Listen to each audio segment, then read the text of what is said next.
Assalamualaikum warahmatullahi wabarakatuh. My name is Huwaida Ishaaq, and I'm a writer, storyteller, and published kids book author. I'll tell you about the book later on, but first some questions. So, what's my favorite thing about writing? My favorite thing about writing is I feel like writing and thinking is quite the same. So I write to understand what I'm thinking, and sometimes what I'm thinking helps me write better. I know it's kind of odd, but there are a lot of surprises. Sometimes it's the writing that leads to thinking, and other times it's the thinking that leads to writing. I like going either way. It's really fun. You get surprises. Was I naturally talented at writing? I feel like I was naturally talented, like most kids, at making things up and really pursuing the funness, the enjoyment of coming up with random stuff and putting it together. It's a way of learning as well, and applying what you learn and sort of like extending it to make it a little bit more impossible and giggly.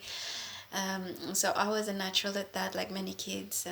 Playing with my siblings, that was really fun because they would also help build the world of the story with me. And a lot of the time, it's like you lead the story, and then someone else leads the story, and it's just a whole bunch of yeses. I think in real life you can get that from improv, but kids are really really wonderful at that. Now, was it a hobby for me to write as a child? What I loved was really reading, because it introduced me to worldviews that I would not have otherwise thought about. It introduced me to characters that I would not have otherwise given a second look, like these talking animals, or the sun that's sad, or the wind that's haughty. So reading was really fantastic for me. It helped me expand my mind. And also relate in many ways to people and to situations. Definitely recommend reading lifelong. Um, so, who are my literary heroes? I I love a story that could just capture you, and uh, I think the most enduring writer that I enjoy is Steinbeck. Enduring meaning to say I enjoyed him as a young adult. I enjoyed him as an adult.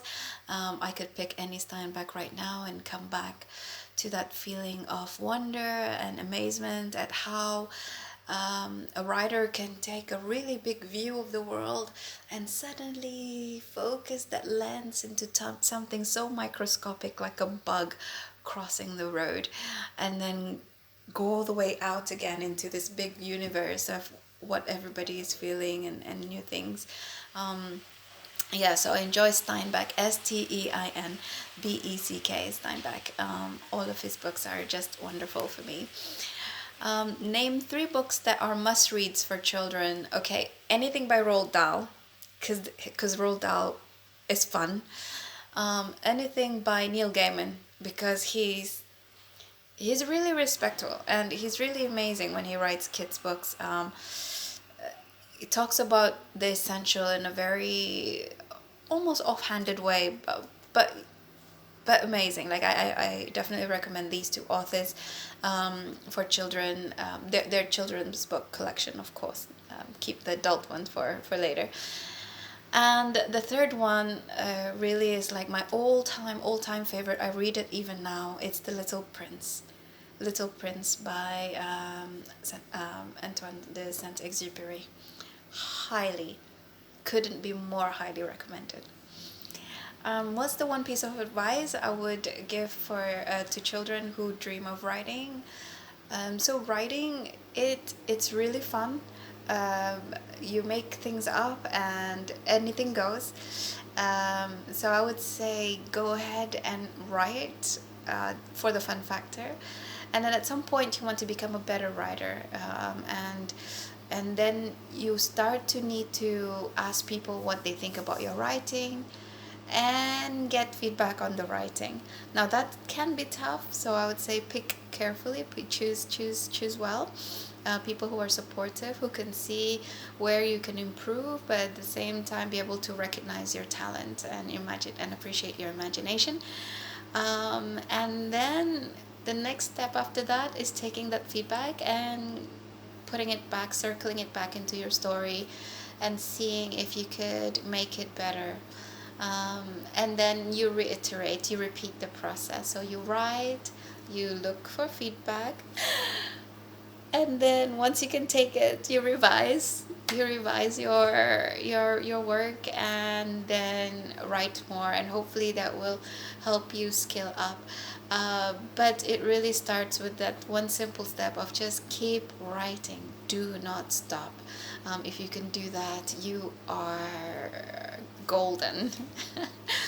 Okay, so that's it from me.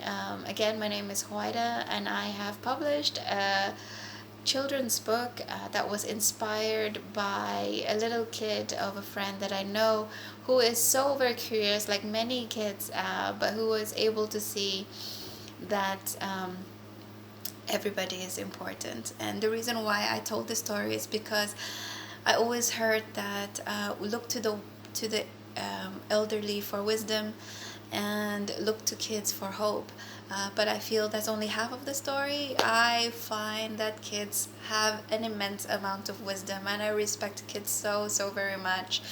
Even as a kid, I thought I was like, I was it. Basically, I knew everything. I knew certain things, and I didn't understand certain things. But I was quite confident about my wisdom, my innate wisdom, and I wanted to respect that in every kid. That that great knowledge that they come into the world with. So the other half of the story is look to the kids for wisdom and the elderly for hope. Because the elderly are also amazing. They have a wealth of knowledge, but also they can show you how to be all these wonderful things, like being calm, being compassionate, being respectful, and I love that. So the book that I wrote is called Qu'est-ce qui est plus grand? It is in French and available at Brunei's indie stores, Nolly Book, and the Book House. Thank you very much. I hope you keep writing.